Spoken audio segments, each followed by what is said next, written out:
Which begs the question, what are the four players that the Indiana Fever should core to make sure that no team can touch them heading into the expansion draft? Remember, you just lose these players straight up. You don't get anything back for the players. They're gone. We didn't get anything for Temi, did we? No, exactly. The Indiana Fever just dropped a bombshell that's left fans stunned. 4 players are gone, and the front office is suddenly in full panic mode. The question now isn't who's next to leave. It's how fast they can rebuild to protect Caitlin Clark before things get ugly. Question for you. Did the Fever just make a smart move or a huge mistake? Alright, let's get straight into it. Because Indiana just turned their entire offseason into a soap opera.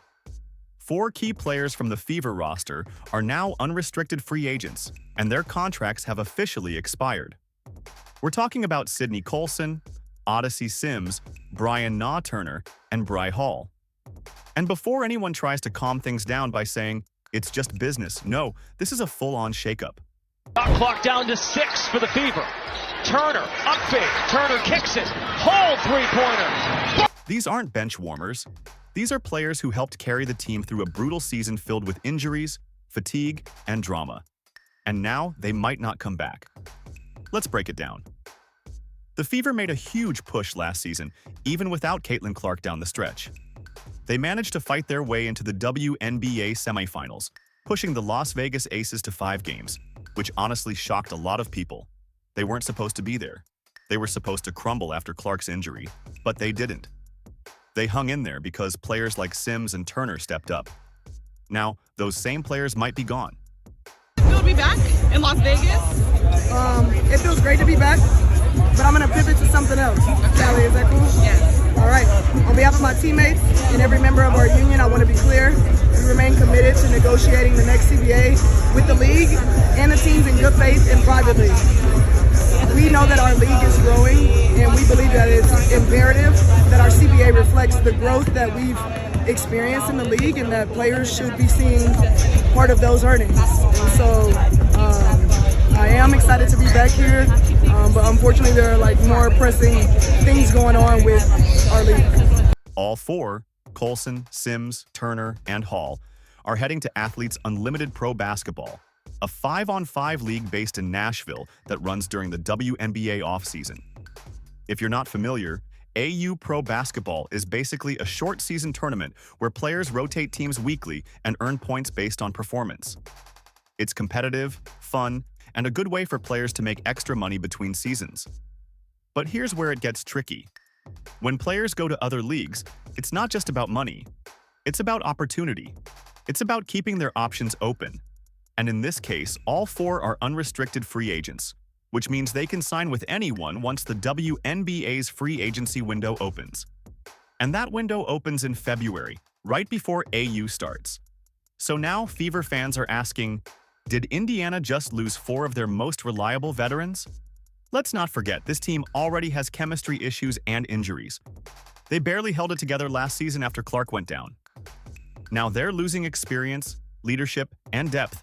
The exact 3 things you need when you're trying to build around a superstar. And yes, let's call it what it is. Caitlin Clark is the superstar. She's the face of the franchise, the reason for sold-out arenas, and the reason people even care about Fever basketball again.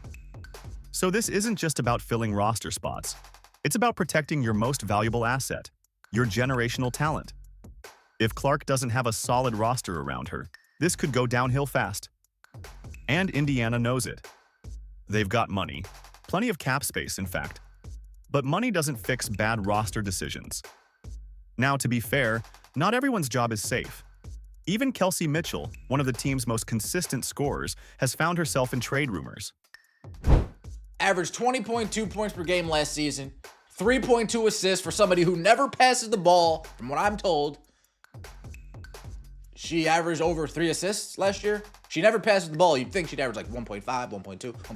3.2 assists for Kelsey Money Mitch, and shot nearly 40% from 3, 39% from the three-point line for Kelsey Mitchell last year. When her and Caitlin Clark are in the lineup together, lethal, deadly, the best backcourt in the league. Multiple teams, including the Dallas Wings, are reportedly eyeing her. Don't believe it'll happen. There is a possibility that Kelsey Mitchell may take her talents elsewhere, and we need to be fully prepped and ready to go to continue to build this roster out around Caitlin Clark. And if she leaves, Indiana will have even more problems. It's no secret that Clark and Aaliyah Boston are the franchise cornerstones. But basketball isn't tennis. You can't win with just two people. And that's what makes these releases so shocking. The Fever finally found a bit of stability last season despite the chaos. They had depth, they had chemistry, and for the first time in years, they looked like a legitimate playoff team. Now, they're back to square one. You can almost feel the frustration from fans who've waited years for this team to matter again. Even more confusing, Coach Stephanie White's system hasn't exactly shown it can handle these changes. Her offense worked well enough to get them deep into the playoffs, sure, but it's not dynamic enough to win a championship. And history backs that up. She couldn't get it done in Connecticut, and she couldn't get it done in Indiana. If the Fever want to protect Caitlin Clark and Aaliyah Boston long-term, they need more than a patched-up rotation. They need a vision. The Fever have said they're focused on building around youth. That sounds great on paper, until you realize that half your young core is either injured or unsigned. And now, while the Fever are trying to figure out who to keep, other teams are quietly watching, ready to poach talent the moment contracts expire. It's like watching someone leave their car running with the keys inside and the door wide open. What's even crazier is that this all comes during the most uncertain offseason the WNBA's ever faced. Because remember, the CBA negotiations are still ongoing.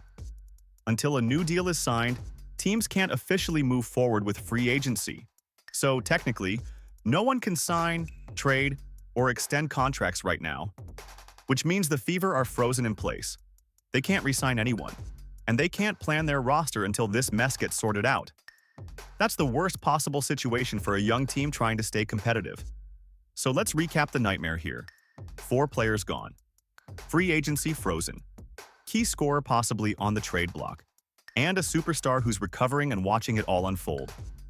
It's not exactly the championship culture Indiana keeps promising, and the fans know it. Social media exploded the moment this story dropped. Some fans are calling it a rebuild. Others are calling it self-sabotage. And honestly, both might be right. Because when you release 4 rotation players before you've even fixed your coaching or contract situation, it doesn't look like strategy. It looks like panic. The front office keeps saying they're confident in the direction of the team. But fans have heard that before. For the last decade, actually. This is supposed to be the Caitlin Clark era. The time to build stability, not blow it up. But if Indiana doesn't act fast, they risk wasting another season of Clark's prime years surrounded by patchwork lineups and short-term fixes. And I'm going to say it flat out. This team better make protecting Caitlin Clark their #1 offseason priority. Not media tours, not slogans, not jersey sales. Actual protection on the court. Because last season's injuries were brutal, and she took a beating every night before she went down. If they don't build a stronger supporting cast, next year might be even worse. Let's be real. This entire situation feels like déjà vu for Fever fans. Every time they seem to turn a corner, something happens that throws everything off balance. And this time, it's not just bad luck. It's bad management. Because no matter how you spin it, letting 4 players walk when your roster is already thin makes no sense. Especially when one of those players, like Odyssey Sims, was one of the only vocal leaders left in the locker room. The Fever finally had a mix that worked. Veterans with personality and younger stars with energy. Now, they've created a leadership vacuum. Sure, Caitlin Clark is the face of the franchise, but she's not the general manager. It's not her job to fix chemistry issues. It's the front office's job to make sure she has a team worth leading. And the irony is, the Fever have money, but they keep acting broke. They have cap space, sponsorships, and the hottest ticket sales in the league, yet they're making decisions like a small market team trying to save pennies. If you're going to build around Clark and Boston, you need to commit to building around them, not wait for bargains in February. Now, fans are already debating which direction the Fever are headed in. Some believe this is just a temporary shakeup. a way to open space for better signings or maybe even a blockbuster trade. Others think it's the start of another long rebuild that's going to waste Clark's early years. And here's the part that really burns. They might both be right. Because Indiana doesn't seem to know which side it's on. Are they trying to build a contender now? Or are they buying time and waiting for the next draft class? If it's the first one, they're moving backward. If it's the second one, they're wasting the best marketing opportunity the league has had in a decade. Let's be clear. Caitlin Clark's presence alone changed the WNBA's economy. Her jersey sales broke records. Her games boosted ratings. She single-handedly made the Fever relevant again. So when a player like that goes down injured, the last thing you should do is dismantle the team around her. But here we are. Even other teams are watching this unfold like, what on earth is Indiana doing? You've got Lexi Hull and Sophie Cunningham, both fan favorites and defensive anchors, being treated like afterthoughts. You've got veterans heading to off-season leagues because they don't even know if they'll have jobs in May. And the front office? Quiet. Silent. Not a single statement to calm fans down or explain the plan.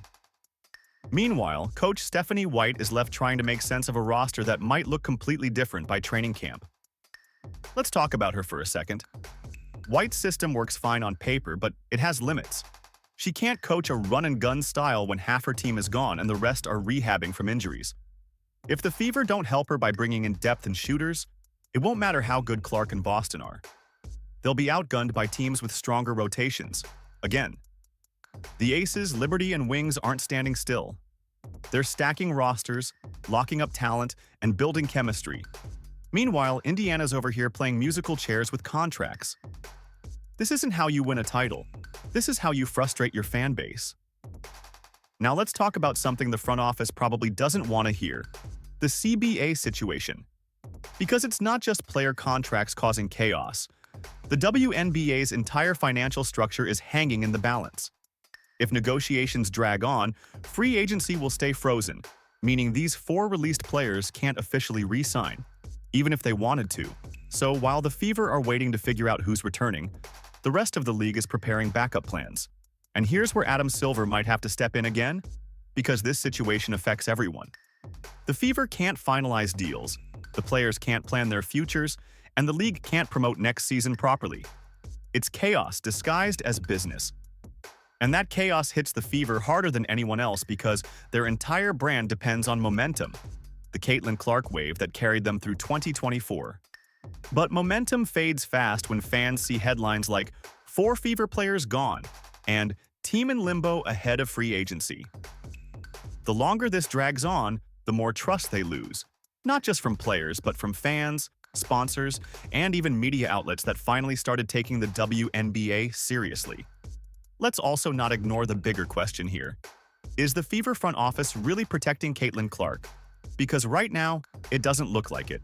It looks like they're gambling that Clark will keep selling out arenas no matter what. But anyone who's watched sports long enough knows that doesn't last forever. Even the biggest stars can't carry losing teams for years without burning out. If Indiana doesn't surround Clark with the right teammates, she'll do what every frustrated superstar eventually does. Look for a way out. She won't say it publicly, but history shows it happens. We've seen it in the NBA. We've seen it in college. And now the WNBA might learn the same lesson the hard way. The front office needs to realize that loyalty isn't automatic. It's earned, with effort, direction, and consistency. And fans are seeing the cracks. Comments online are brutal right now. Fans are saying things like, "Here we go again," and "Protect Caitlin at all costs or lose her." You'd think the team would learn from the backlash that hit earlier in the year when Clark took criticism from within the league and the Fever barely defended her. Instead, they've doubled down on silence, and that silence is louder than any press release. Let's be honest, the Fever's success isn't complicated. You don't need analytics or PR campaigns. You just need to keep your core together, keep Clark healthy, and add smart pieces around her. That's it. That's the formula. Yet somehow Indiana keeps trying to reinvent the wheel. They've got Boston, a dominant big who can anchor the paint for the next decade. They've got Clark, an elite scorer, passer, and leader. They've got a fan base that finally cares. And they're still overthinking it. Instead of adding shooters or defensive wings, they're cutting the players who actually kept them afloat. This isn't chess. It's checkers played blindfolded. And unless something changes fast, Indiana risks wasting all the progress they made last season. So what's next? Well, free agency officially opens in early February, if the CBA doesn't delay it again. Until then, Fever fans are left waiting and hoping the front office actually knows what it's doing. Because one thing's clear. The Caitlin Clark effect can't save this team forever. At some point, results have to match the hype. And if this offseason is any indication, the Fever better get serious, or they'll go from team on the rise to team that blew it faster than anyone expects. So what's your take? Did the Fever make the right move by cutting these players? Or are they setting up another disaster before next season even starts? Drop your thoughts in the comments below. And if you enjoy real talk without the fluff, hit that like button, subscribe, and share. We've got more WNBA updates coming soon. Stay sharp.